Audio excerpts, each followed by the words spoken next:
Welcome to the Raise podcast. I'm Carol Barwick. We're here to raise your confidence and inspire your creativity. Each episode, we will have a different guest who will be discussing our Raise word. The Raise word is a word that will encourage you or empower you and at times inspire you to explore the word a little more for yourself. Well, hello everybody and welcome to the Raise podcast. I'm Carol Barwick. We've looked at lots of different words. We've looked at hope. We've looked at the word brave. And today we are simply going to look at the word talk. And my guest is an interesting one because for all intents and purposes, not many of you will know LucyKate, but I just think everybody needs to, which is why she's my podcast today. So Lucy, I'll let you tell people a little bit about yourself, but good morning. How are you doing? Good morning. I'm good. Thank you. How are you? Yeah, I'm not too bad. Thank you. So LucyKate is quite exciting because we're going to talk about the word talk. I think that I've known you for maybe about a year now. Yeah. And I think I'm right in saying we've never actually talked. Is this correct? That's right. Yeah. So yeah. I've known you for a year, but we've never talked to each other. No, not properly. No. The wonder of Facebook. So we're going to Yeah. talk all about the word talk. And I think from knowing you well, both you and I are going to have lots to talk about. But before we really get into it all, what does the word talk mean to you? I think it means just having a voice and being able to express what you need to. I was with my niece the other day and she talks a lot and she says a lot as well as just but then I realised that talking also means you have to listen a lot. Yeah. And that's to me what is most important about talking is listening, or that the other person understands what you're saying. Yeah, I love that. I love that you said she talks a lot. And then you said she says a lot. Yes. Because there are an awful lot of people in this world that talk a lot. Yeah. They really don't say much at all. No. Without getting into it, I think there are some people fairly high up in society at the moment that talk a lot and are really saying nothing that we want to hear right now. I agree. So, tell me a little bit about how you have used talking in your daily life. Now, I know, listeners, this probably sounds nuts because we all talk. But the point of this particular podcast is it's World Mental Health Day on Monday. And I'm here to tell you, we just don't talk enough, or we don't maybe say enough. So how does talking kind of help you in your day-to-day life, Lucy? If you ask my partner, he would tell you I talk too much. It's always chit-chatting. But I talk a lot to myself, not in a crazy way, but just in a I remind myself of what I need to do today. But also I talk to myself in the mirror, which sounds bonkers, but every morning I say good morning to myself in the mirror, as I would if I was my friend. Because I learned a few years ago I wasn't talking, and things just got a bit on top of me, and I wouldn't say it went as far as a breakdown, but I did have to have time off the work I was doing, and I was very poorly because I just wasn't letting people know that. So there was a diagnosis of something in the family, plus we were being evicted from our rented property, plus there was a couple of other things. And at work I was just carrying on every day. Then one day I couldn't carry on anymore, and I was working with teenagers, and actually it was them that went and told somebody, Miss Newland needs to talk to somebody and she needs help right now. Which was quite an eye-opener there. For a grumpy teenage lad, because I worked with the naughty ones, so the ones that weren't going to lessons, for them to notice me actually meant the world. But it made me, that's when I realised I need to talk about what's going on, because people need to support me, not necessarily help me, but need to support me because I can't do it all on my own. yeah, and that's when I really realised the value of talking. Yeah. How much of what you said to those challenging children and those ones that kind of deal with life in a very different way to maybe people think they should deal with life, how Yeah. much of what you said to them do you think then made them realize that you needed the support yourself? I think a lot of it, that's quite a hard question. I think a lot of the time I was one of the only people that was listening to them. We Yeah. had timetabled mentoring sessions and whatever, but I had 20 minutes with them where they could just talk about whatever. I wasn't a counsellor, or there was no mental health particular needs there, but there was 20 minutes with the naughtiest kids where they could just come and offload, quite often going, oh, I hate that teacher, da, da, da. And what we'd do is go, well, why do you hate that teacher? Yeah. Well, because they gave me detention because I didn't do my homework. And so you'd get to the root of, actually, you haven't done your homework, so they were fair. And I know that a lot of them then put that into a lot of them turned it around in year 11 because they were re-looking at how things were. Actually, it wasn't always the teacher's fault. Yeah, the teacher had given them detention or whatever, but actually it was something that they'd done that had resulted in a consequence. Yeah. And I think them realizing I wasn't okay was because maybe I wasn't listening. That's what I've put it down to, that I was there, but I wasn't listening as I had done before. And so that's when they realized that I needed someone. Right. Okay. Yeah.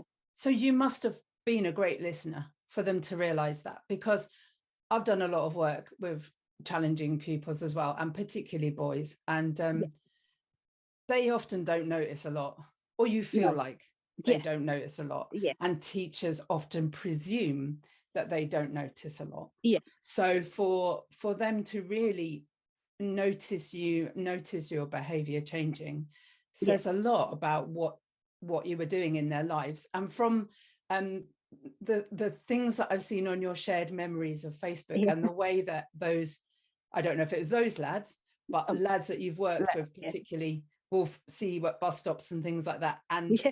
talk about each other, Yeah. talk to each other about you, but in a Yeah. very positive way. Yeah. You've had a big impact on people through your talking. Yeah.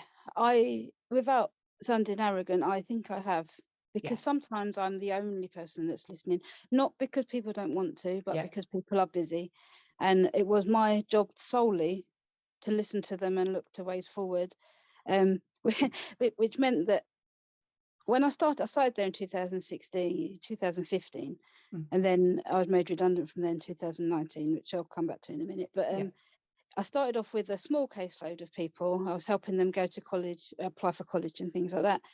Then when I left, it somehow became my job to work with all of year 11 to at least give them some kind of guidance. My caseload would be the ones that were referred to me by head of year, so the naughty ones or the disengaged ones. But actually, I quite often had kids pop in. And one memory of that is Aidan in Coronation Street. He took his life on an episode. And I completely cleared my calendar the next day, and I let the SLT, the senior leadership team, know I was clearing my calendar. I wasn't seeing any of the kids I'd have meant to see, but there was an open invitation for anybody to come and sit and talk. Didn't have to be about Aidan from Coronation Street. Just that day was simply for talking and me listening.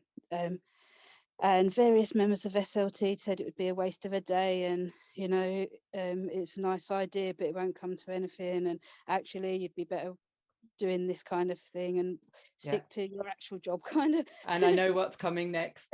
Go on. I had 12 kids, I think it was, from all over the school, from year 7 to year 12, from 13, and 5 teachers, 5 staff. This is really making me well up. Oh gosh.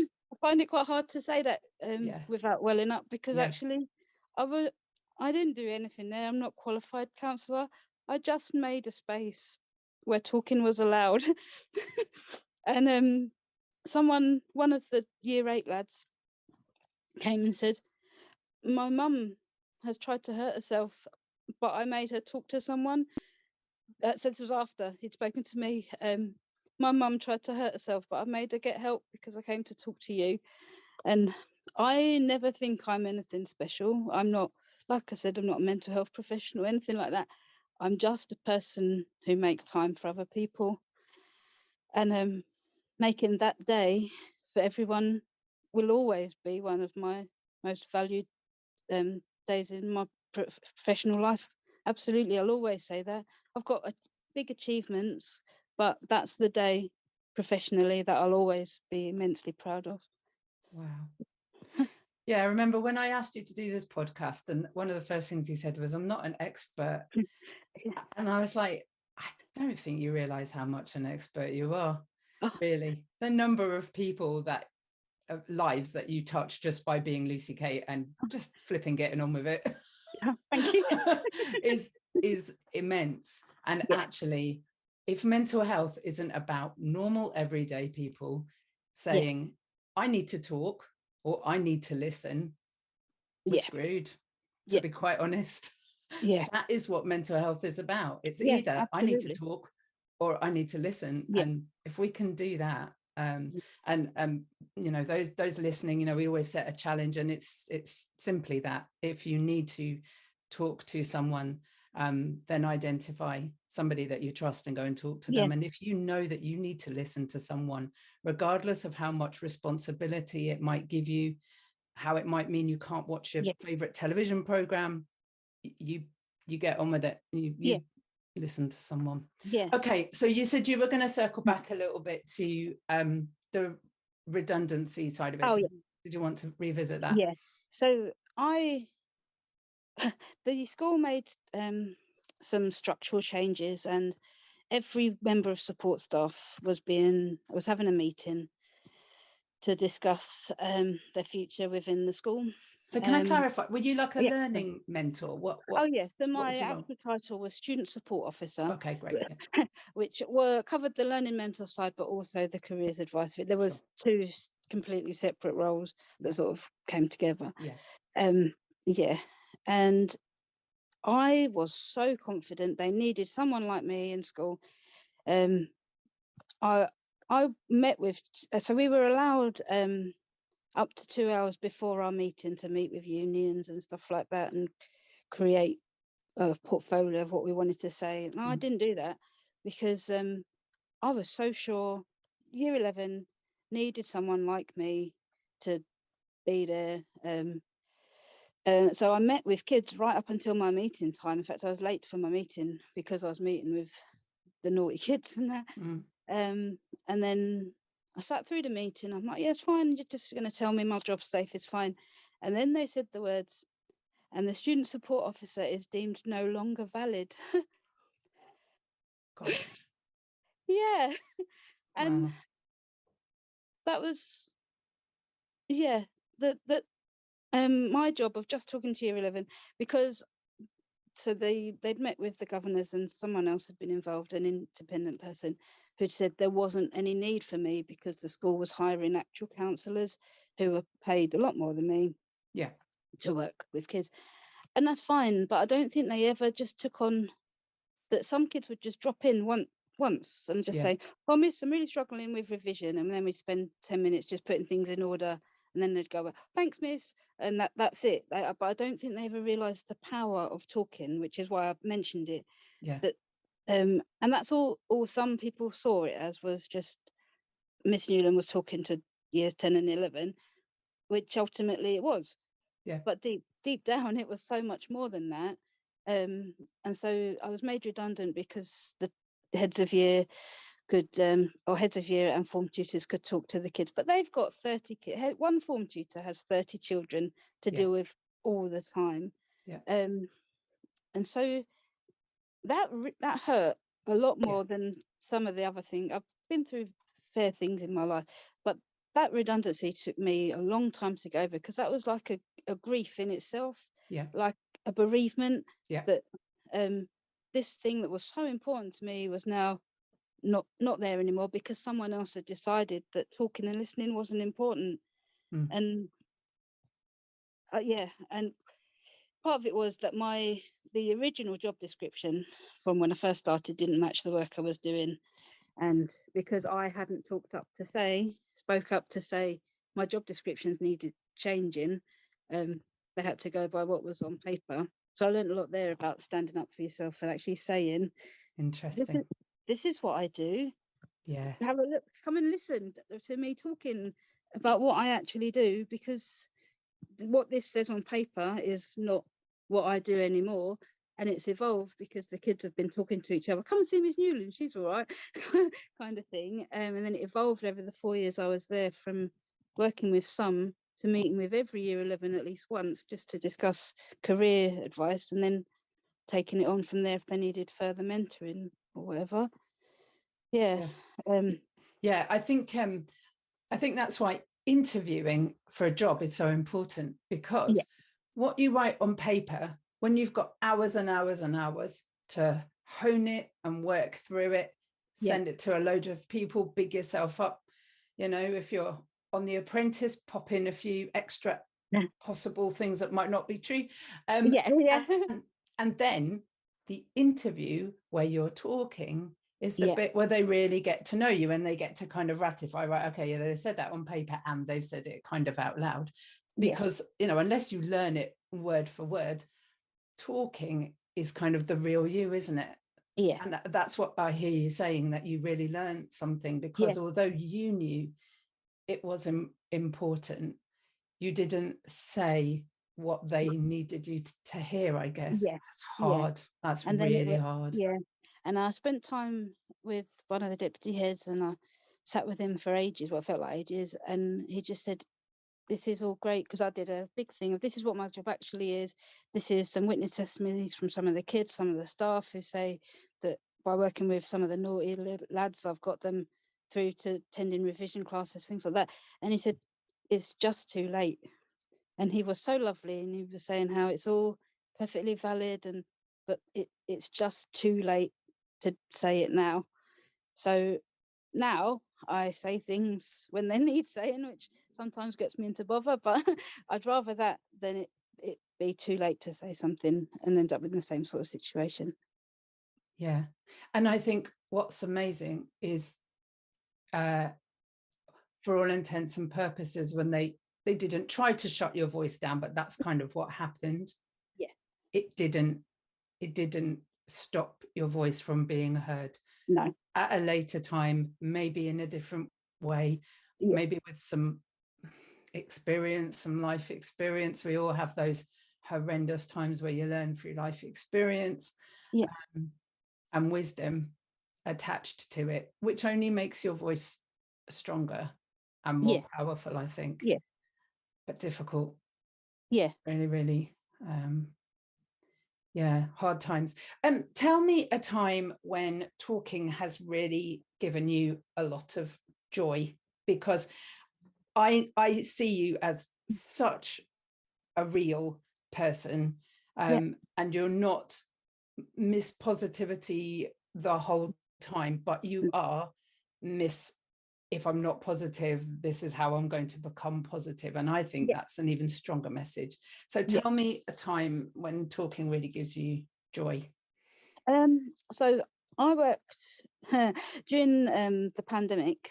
I worked at a homeless hostel in London for women, which meant that I was travelling on public transport during the height of lockdown to go and be with women who had mental health issues anyway, but then were trapped in, or they saw themselves as trapped in their bedrooms, couldn't leave this tiny little, they were small because it was just a temporary measure, but so these ladies were trapped in this tiny room with no thoughts other than their own. And I really loved talking to those ladies, really loved it. They'd just come down for company, they'd just come down with their cup of tea to reception or whatever. And we had a donations fridge, and they didn't really want anything. They just come down because it was so lonely for everyone during the lockdown, and talking just about the day or what happened on Neighbours the night before, whatever, just anything, brought me such joy, because I knew it was bringing them just a little bit of community when Yeah. they couldn't have it elsewhere. And walking home, or on the trains, I often talk to people who are homeless. One of the best times that brought me joy was not so much talking, but singing on the train.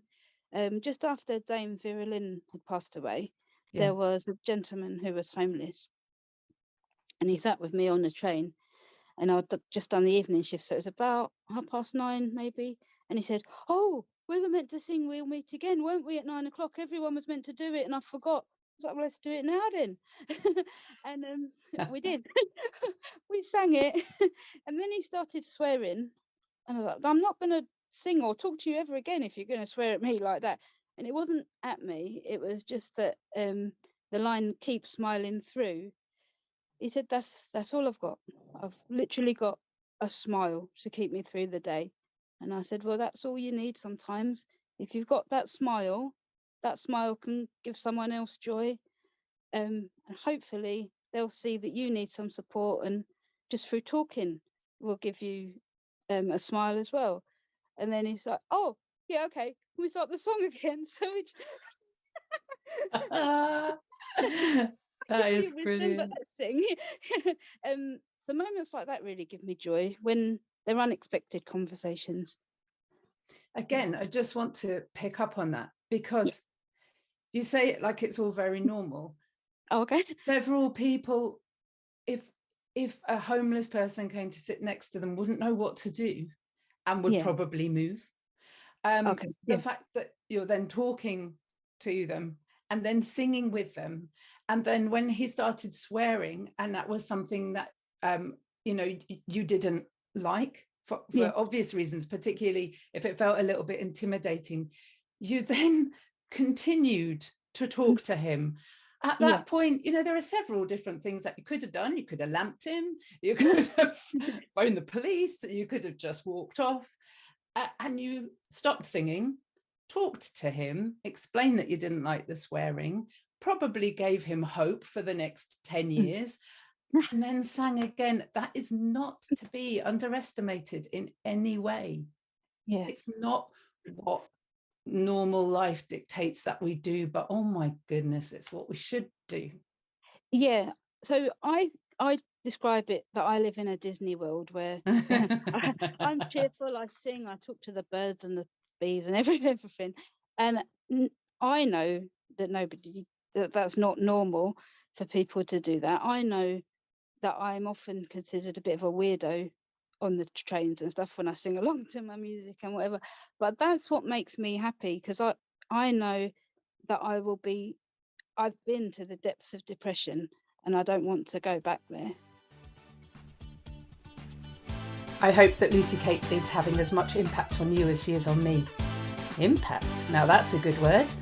Episode 10, season 1 of the Race podcast. And if you enjoyed the one on impact, or you're enjoying this one on the word talk, then please leave us a 5-star rating on Spotify, Apple Music, or wherever you listen to your podcast. Back to the episode.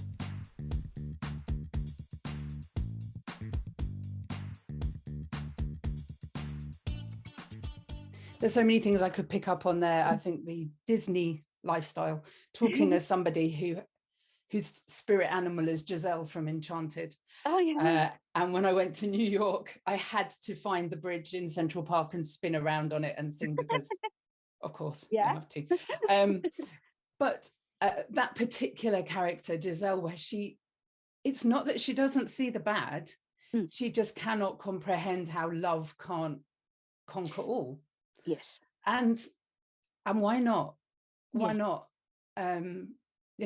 Why can't we be those people that say, well, let's give it a try? And I think talking is, well, I mean, at its very basic form, it's just communication, isn't it?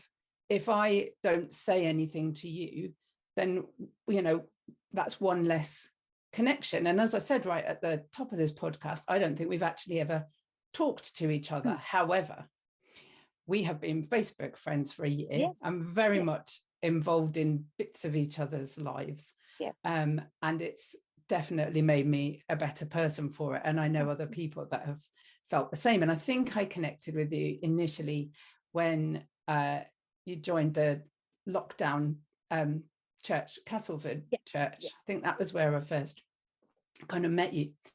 And you were saying earlier on about just talking about kind of mundane things like television and things like that.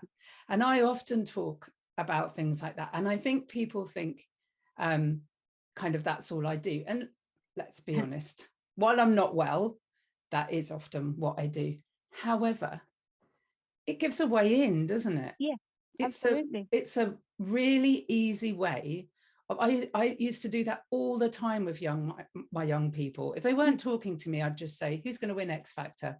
And immediately you either get, oh, don't watch it, or, oh, it's going to be, Sam Bailey. Oh, gosh, that's a retro reference anyway. Or, but you immediately, it's something, isn't it? It's like an anchor. Yes. Do you find that when you're talking? Yeah. So I find office chit chat really hard, but I don't know why, because I can start a conversation with like a homeless person on the train, but I find office banter, and because I don't like to give away too much of myself, because I've been hurt a lot by people. So I'm more interested. I'll talk about anyone else's life, but I don't tend to talk about mine. What's on Facebook is open, but if it's not on there, I tend not to talk about things. Yeah. So I like to talk about the boring stuff of television, or did you see Casualty last night, or whatever. That's the way I connect with people at the office, because I find just ordinary, like hairdressers. I really find the hairdressers really hard when they say, so you're going on holiday this time? And I go, no. And that's it. Yeah. So then I try and follow it up with, are you going on holiday? Oh yeah. And then we get it. But I find the initial talking bit really hard when it's someone asking me a question. So yeah, I like just talking about the ordinary stuff as a way of getting to know people. Yeah. It's an interesting anchor, isn't it? I'm a bit disappointed though, LucyKate, because if you're really into Disney and imagination, you could have come up with an amazing story of a holiday going on. Yeah. So there's a challenge for you. Next time you're at the hairdressers and they say you're going on holiday, say, well, yes, I'm going to the moon. Just see what happens. One of the ways that we connected in the deepest way, I think, for me, was a character who seems to have been sadly quite prevalent in your life and in mine, although I didn't realize that there was a character quite like it, and it's brilliant. And that's Anxiety Girl. Can you tell me, Will, and people listening, about Anxiety Girl? So Anxiety Girl was born, I guess, when I was in my third year at university, and my dad was diagnosed with an illness. Sorry, that in the second year. Then in the third year, my dad passed away, and I could not cope with the. So my third year at university, this was the last year they were running my course. I could either give up and start a new course, or I could soldier through and get the degree that I wanted to do, because the other course was not. I was doing music and arts education, and the other course was world music and popular culture, so it wasn't the same course. I'd have to redo everything from the first. And Anxiety Girl sort of came about as a conversation with one of my friends, of because we had to do a presentation. Mine was going to be on Dusty Springfield, if I remember right. And I said, I've done all this work, but I can't stand up in front of the people. And he's like, well, you're doing a music degree. Of course you can stand up. If you can sing in front of these people, you can talk about Dusty Springfield. I was like, I can't. I don't know what's happening, but I can't do it. Which is silly, because I had done it all the times before. It was just this one. And it was about 4 months after Dad had died. And it wasn't even a big, there wasn't a lot of marks related to it or anything, but I had to do it in order to pass the module. But there wasn't, it wasn't going to pass or fail my degree or anything like that. It wasn't dissertation level or anything like that. And he said, my friend said, so you're going to let anxiety take over, are you?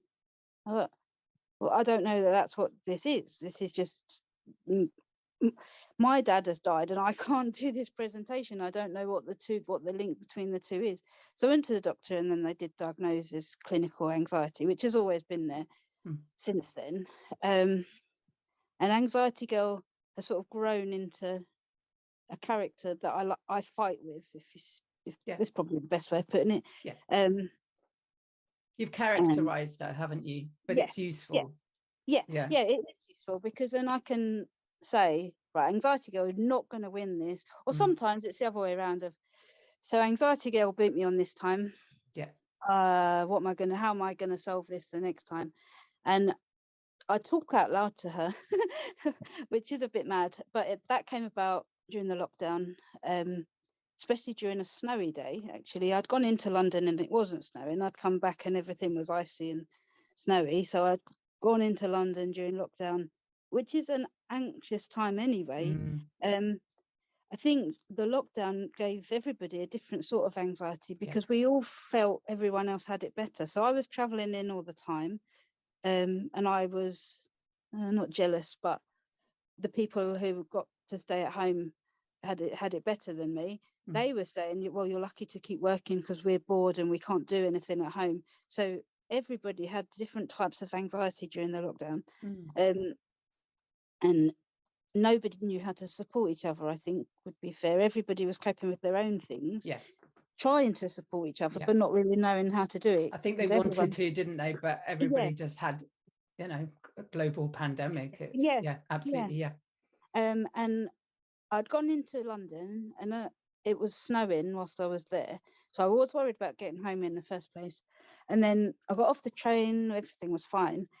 But then I live uphill from the train station, and it was icy and snowy. Oh dear. And it's normally a 15-minute walk, but it took an hour. And I texted Mark and I said, I'm on my way. I'll be there when I'm there. And I walked up the hill, and I kept telling myself, right, out loud, we're going to get to that next lamppost. That's what you and me are going to do. We're going to get to that lamppost. We'd get to that lamppost. There was one lamppost that got a bit skiddy, so I gave it a really big hug. A lamppost in the street, because I'm glad I got there. Oh, I love that. And then I'm like, right, so we've made it to the first lamppost. Well done, us. You and me, we've got this. Not me and Anxiety Girl, but me. You and you. Me and me. Yeah. Wow. Now we're going to walk up to the church. We made it to the church, and then we said a little prayer. Thank you, God, because the church to me is halfway there. Physically, but also spiritually. If I got to the church, I've got halfway there. I can make it up the other halfway. So all the way I was talking to myself, but by doing that, Anxiety Girl had no chance of coming in, because I was in control. I was saying what was going to happen here. There was a little bit of, oh, you might slip and fall over and break your leg, and then how are you going to sort that out? But it's like, no, we're going to do this in little steps. So I'm going to get to that lamppost, I'm going to get to the church, I'm going to get to that house, and then I'm going to get to my house. And there was a couple behind me who were just laughing, but cheering me on at the same time. You get to that lamppost. Go, girl, kind of thing. And I knew I was holding them up, but they were really supportive, just saying, and I know it sounds silly to say, get to that lamppost. But that was like, it was like a relay of, that was the first point I needed to get to. Then the next point, and it was weird, because I knew that if I slipped, they were behind me, and it wasn't right. Anxiety Girl was sort of saying, well, you're going to hurt them if you fall over, aren't you? That'll be your fault if they fall over because you've fallen over. But what it actually meant was, they're there, they can support you if you do fall. There is someone there to catch you. And then the next bit was fine. And that's when I started talking out loud to Anxiety Girl. And it really helped. And telling people about Anxiety Girl really helped, because people wanted to help me when I was most anxious, my friends, I mean. And so I've got some cuddly pigs, which my friends have crocheted for me. And I just squeeze that. One's in my one coat and one's in the other coat. And I just squeeze them. If I'm feeling anxious, I've got this little pig. Sounds very silly, but I've got this little pig that I squeeze, and I know that my friends are supporting me, and I'm going to be okay, and I can overcome this anxiety. Most of the time, it doesn't always work, but most of the time it does. But by telling people and talking about the fact that she exists really helped me, because I didn't have to go through it on my own. And also then you get, oh, I've got really bad anxiety as well. I understand how you're feeling. And I thought that, because one of the problems I found with anxiety is it's so irrational that you think nobody else could ever understand what you're going through, because you're scared of the silliest of things. Yeah. Yeah. We don't want to give anxiety girl superpowers, but if she was to have one of them would be that lie, wouldn't it? Yeah. That actually no one else is going through it. Don't don't tell anyone else about it, because they're going to think that something wrong with you. There's a group called Girls Mean Business, run by a lady called Claire Mitchell, and she talks about mind monkeys. And I had a very exciting time when I discovered that you could destroy the mind monkeys by using your gifts and skills. So if the mind monkeys were saying that you couldn't, I couldn't run my business, I wasn't going to make any money, I would sing a song to the mind monkeys about the fact that I was going to be able to do it. So it's kind of turning it around, isn't it? And I mean, I just want just for like 5 seconds or something, people listening, I want you to think about something, maybe count to 10, and then I want you to do it again, and I want you to say the alphabet up to H. All right, so we'll do it, Lucy, but we'll do it in our head. So we'll count up to 10, and then we'll do it again, and we'll say the alphabet up to H. Okay, so count to 10 in your head.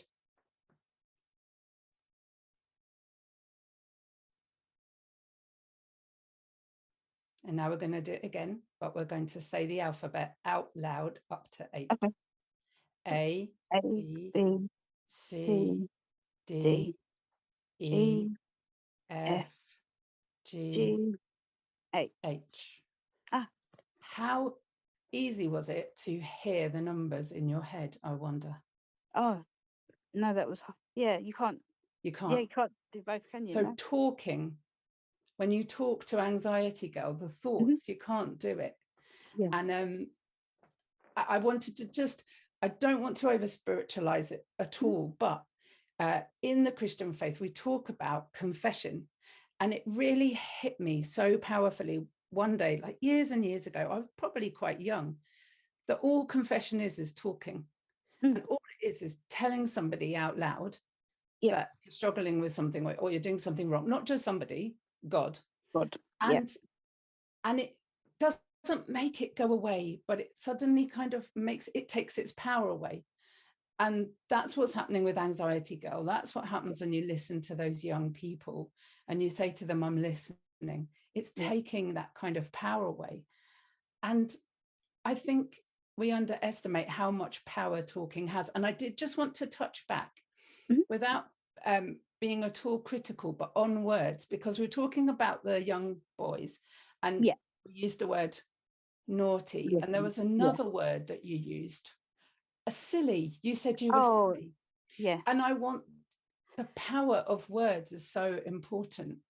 And again, just challenging those people listening and ourselves to think about the words that we kind of say out loud, because we know that those young boys aren't naughty. Or I could do another podcast on that. Tell me if you want to come and do a podcast on the word naughty, please. I'd be fascinated. Words are so powerful, aren't they? The words that we say to ourselves. And again, that's speaking out loud. What coming from the kind of youth work side of it and the work that you're doing with homeless people and now, how does that sit with you? I do agree. They were not naughty lads. I mean, they had done some naughty things. Some of them had done some really bad things, but mostly they were just teenagers. And a lot of them didn't have people at home that were listening. Some of them didn't have people at home full stop, because parents were working all the time, so they just weren't getting any attention. Others, there was some abusive history with some of the boys. and girls, but it was mainly boys that I worked with in terms of the mentoring. And I find I use the word naughty a lot to say I use with the naughty boys, because then people understand. I go, oh yeah, that's those type of boys. Yeah. I don't feel that way. Yeah. I never did. In fact, I would go ahead. Well, there was one lad that was accused of doing something, but he couldn't have done it because he was meeting me at the time. And so I told the deputy head this on the piazza, so that was the courtyard bit. And he's like, well, he's going to be suspended for it. I was like, he's not. You are not suspending this boy because he was with me. Yeah. And in front of everybody, there was this confidence that just came out because this boy was being accused of something he hadn't done. Yeah. But he had done a lot of things similar, so it was not. It was understandable that he'd been accused of it, but I just wasn't allowing him to be in trouble for this particular one. Yeah. And that I sort of got a reputation. That's not the right thing, but people knew that if these kids needed someone to talk for them, to be an advocate, that I would be. And heads of year, sometimes their eyes would roll if I went in the office. Oh, what's she going to say now? But sometimes it was just to be like, oh, who's on duty this afternoon? Or something like that. But I thought we were going to have some drama. She just wants to know, like, when the biscuits are coming out. Quite often it would be that I was going in to say, well, this lad has got this going on at home. Not saying that excuses the behaviour at all, ever, but this is going on at home. You maybe need to understand that's why he's doing this. That's the advocacy, isn't it? And the listening. What did the boys say about themselves? Did they ever label themselves anything? Yeah, some of the tougher lads didn't think they could be educated. They were past the point of people caring, which was always very sad to hear, because the head of year wouldn't have referred them to me if they at least didn't care. It wasn't just a formality of, oh, they can go and work with Miss Newland. There was a whole process of referring to me. So someone obviously cared enough to notice that there was something worth saving in them. Yeah. But a lot of them, it would start off with, I don't know why you're bothering with me, I'm worthless. And I would, that's how it started with, well, you're not, because you're here. Your teachers could have ignored that and just let you be excluded, but they haven't. So you're not worthless because someone is putting in the effort for you. And then we turn it back that they needed to put in some effort as well. And not in the first time, obviously, but Can you tell us a success story of one of your lads? I can. There was a lad, he was involved in county lines with drugs. Right. His family were. Yeah. And then I worked a lot of hours with him and with his family. I helped his dad. I worked with his dad after hours to get him a successful CV, and his dad applied to be a carpenter, and we got his dad a job that way. Then the lad himself went to college. Then the family disappeared for a little while, and everyone was a bit worried about it. But what had happened was the dad had taken them away because they were being hassled by the dealers and stuff. And he'd just taken them away, moved them house, got them settled somewhere else. And now that he's back at college, he told me all this in Asda. I bumped into him a few months ago, and he's like, "Oh, miss, this is what happened." But the success there is that they didn't go back to that lifestyle, which could have been easy. It was, and no doubt, good money, and there would have been a safety element if they'd have gone along with it. If you know what I mean, they would have been safer going along with it than going against it. But what they did was, as a family, they'd listened to how I'd worked with them and some of the things I'd said. The dad kept his carpentry job, but he explained to his boss what was going on, which was amazing for this man. I mean, he was a convicted criminal. I won't go into what happened, but he'd done some quite horrible stuff. So in order to work with him and stay after school with him, whatever, there was a whole risk assessment just on the dad and whether I was safe and that. And the deputy head worked with me on that. The one that I challenged in the piazza, actually, because he's like, well, if anyone's going to sort this family out, if Miss Newland's going to give it a go, kind of thing.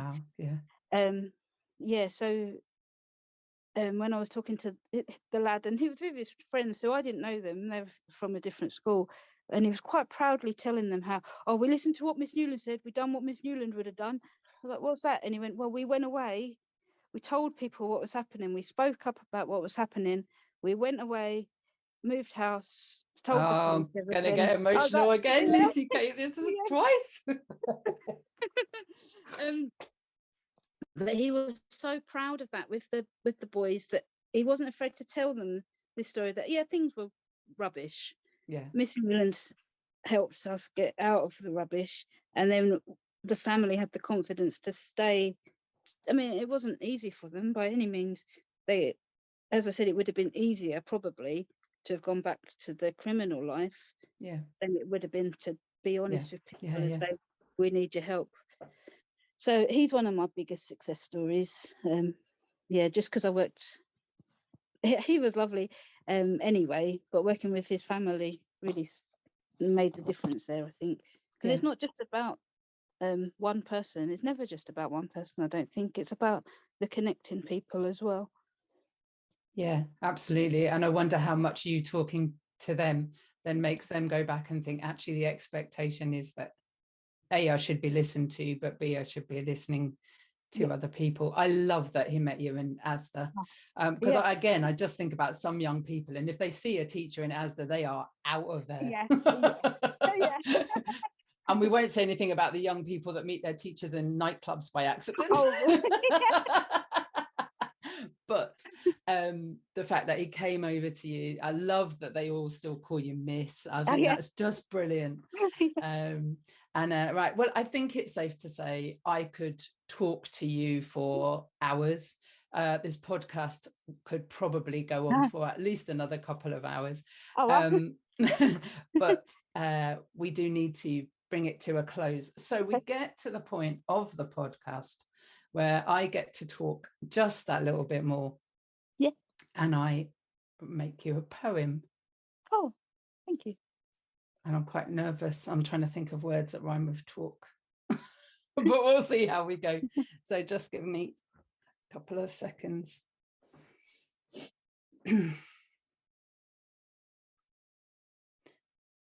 Words are like steps.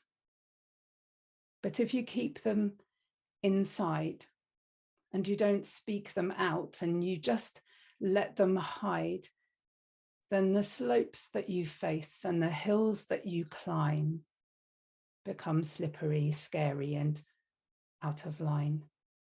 And if you don't want Anxiety Girl to take you by the hand and cause you in a whirl, then you need to be strong and you need to speak out. And sometimes you whisper and sometimes you'll shout, but you just need to talk.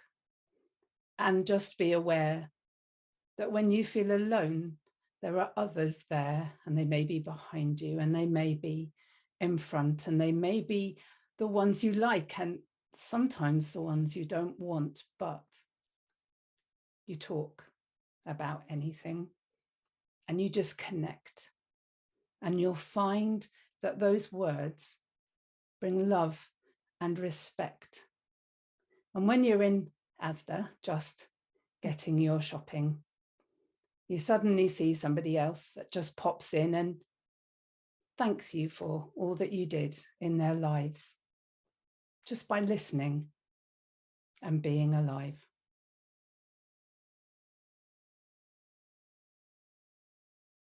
There you go. Thank you. That was very personal. Sometimes they're not so personal, but I could really see that. And thank you for being an expert in talking and listening to normal everyday people as a normal everyday person. You are the people that make the world go round. And before I start crying for the third time in the podcast, I'm going to say thank you so much. And to the listeners, if you need to talk to somebody, get talking. And if you need to listen to somebody, get listening. and let's really help each other to keep walking up that slippery slope together. Cheers, LucyKate. Take care. Thank you. Bye-bye. Cheers. Thank you. Bye-bye. Thank you for listening to the Raise podcast. We hope you feel raised and inspired by this episode.